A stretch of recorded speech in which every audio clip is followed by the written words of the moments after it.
ہے دست قبلہ نما لا الہ الا اللہ لا الہ الا اللہ لا الہ الا اللہ لا الہ الا اللہ۔ صفحے کی تقریباً کتاب اپنے بیان کو کتاب کی صورت میں چھاپا، وہاں آئے اور اسمبلی ہال میں اپنا 200 صفحے کا بیان مکمل طور پر پڑھ کر سنایا، جس میں ان کا پورا موقف موجود تھا۔ ہم نے بڑے غور سے سنا، اطمینان سے، صبر سے۔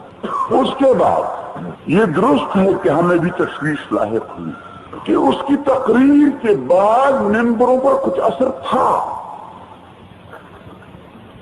اور میں نے پہلے بھی آپ کو سنایا تھا کہ جب وہ آئے تھے تو داڑھی سفید لمبی،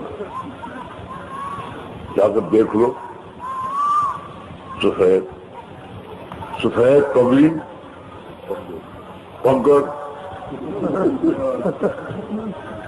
اور قمیص سلوار۔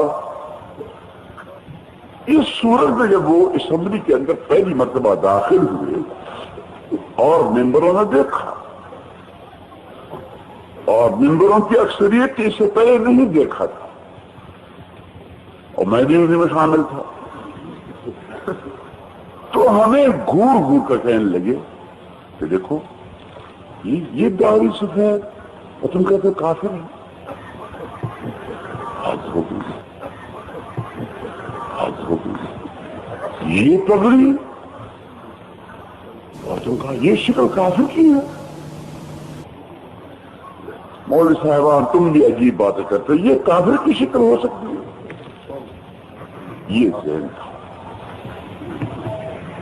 اگر آپ بھائی، ایمان کا تعلق، اسلام کا تعلق شکل داڑھی سے نہیں ہے، عقیدے سے ہے۔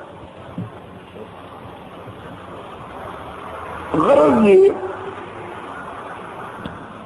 جب وہ اپنے بیان میں جناب نبی کریم علیہ السلام کا اس میں گرامی ذکر کرتے تھے تو درود بھی ساتھ پڑھتے تھے۔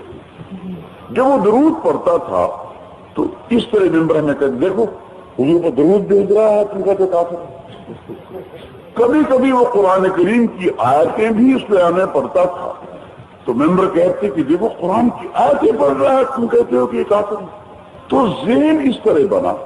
تشویش اس لیے تھی کہ یہ ایک آخری وقت ہے، موقع ہے، اگر اس وقت اسمبلی نے جب مسئلہ پیش ہے سامنے انہیں غیر مسلم قرار نہ دیا اور مسلمان قرار دے دیا خدا نہ خواستہ، تو پھر یہ مسئلہ الجھ گیا۔ عمر احمدیت کہو زندہ باد، آج تم کل زمانہ کہے گا،